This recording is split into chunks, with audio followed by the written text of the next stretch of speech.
கடந்த முறையும் ஒரு நடைபெற்ற ஒரு அந்த எலெக்ஷன் கூட்டணி அமையாத காரணத்தினால ஒரு முக்கியமான இடத்துல தமிழகம் இருக்க வேண்டி இருந்தது. அது இன்றைக்கு தவற விடப்பட்டது. பல்வேறு நலன்கள் சார்ந்த திட்டங்களை கொண்டு வர முடியாமல் போனதற்கு அந்த போன முறை அந்த கூட்டணி அமையாமல் போனதும் ஒரு காரணம். அதையும் அதிமுக உணர்வதாகத்தான் தெரிகிறது, அவருடைய பேச்சிலும் சரி நடவடிக்கையிலும் சரி. ஸோ அந்த வகையில் தொடர்ச்சியாக ஒரு மிகச்சிறந்த கட்சி இன்னைக்கு டெல்லியில் 28 ஆண்டுகளுக்கு பிறகு மீண்டும் அங்கே ஆட்சி அமைத்திருக்கிறது.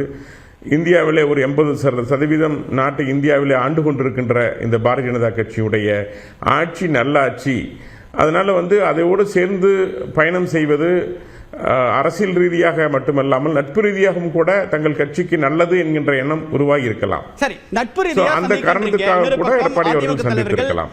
அதே போல இப்ப அரசியல் தளத்துல ஒரு கேள்வி வைக்கப்படுது, மாநில நலனுக்காக தானே சந்திச்சீங்க, ஏன் 3 கார்ல மாறி போறீங்க? இது பகிரங்கமா சொல்லிட்டு போலாமே, ஏன் ரகசிய சந்திப்பு? செங்கோட்டையன் சந்திச்சதை பத்தி சந்திச்சாங்க நீங்க சொல்றீங்க, ஆனா என்ன காரணத்திற்காக சந்திச்சாங்க, என்ன நோக்கம், எதை பற்றி பேசினாங்க அப்படின்னு வெளிப்படையா சொல்ல என்ன இருக்கு?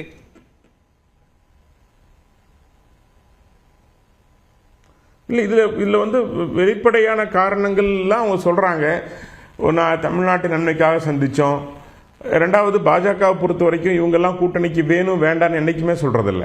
கூட்டணிக்கு யார் வந்தாலும் இந்த தேச நலனுக்காக இருந்தால் அவளை ஏற்றுக்கொள்கின்ற கட்சி பாரதிய ஜனதா கட்சி.